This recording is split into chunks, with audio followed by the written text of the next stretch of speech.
Hi, this is Bill Wechter. We're here with Chill the Bill at San Antonio Zoo, and today I have with me Dr. Guajardo.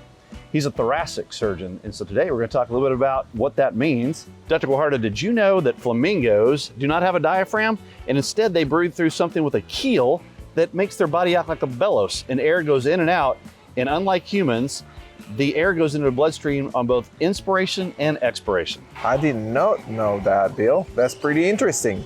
Dr. Guajardo, what does a thoracic surgeon do? Well, a thoracic surgeon is a surgeon that takes care of diseases of the chest, mostly non-cardiac, like lung cancer and esophageal cancer, and other problems from the diaphragm up to your neck. What are some of the most common ailments that you take care of as a thoracic surgeon? The number one and most common issue is lung nodules or lung cancer. But I take care of patients with esophageal cancer, thymomas, mediastinal masses. We also take care of patients with diaphragmatic hernias or chest wall hernias or tumors. There's a lot of variety of diseases on the chest, but the most common I would say is lung cancer. Wow. And what's that, how often do people get lung cancer? Is it very common? It's a common cancer. Approximately 240,000 people a year in the United States are diagnosed with lung cancer. Wow. And the prognosis of lung cancer is not that great, so we try to diagnose it very early. So how do you try to diagnose it early? Is there a screening process that somebody can have performed on them? Absolutely. For patients that are smokers, there is a screening process with a CT scan. It's called a low-dose CT scan. And once a nodule is found on a patient that's at risk for lung cancer, we have great tools at North Central Baptist, which is a robotic bronchoscope called the Ion robot that helps us diagnose lung cancer in a very early stage. So you're telling me you use a robot to go inside the patient's lungs and look at and see if there's cancer? That is correct. Once the patient sleeps, we go through the endotracheal tube or a tube that's in their mouth, and we can reach pretty much any part of the lung where the nodules are and take biopsies with a very small needle.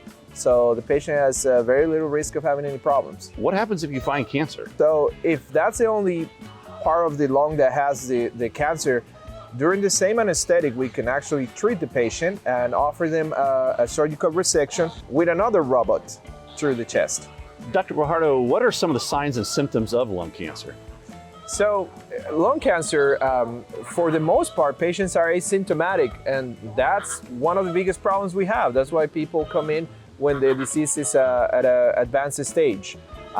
Some can actually have symptoms like a cough, shortness of breath, or coughing little streaks of blood, but the vast majority of patients, they don't have any symptoms. How would I know I need to get screened for lung cancer? So if you don't have any symptoms, but you're a smoker and you smoke for at least 20 years, or you smoke a pack a day for 20 years, you qualify for a screening test, and talk to your primary care physician or any of your physicians. You should be able to get referred for a lung screening CT.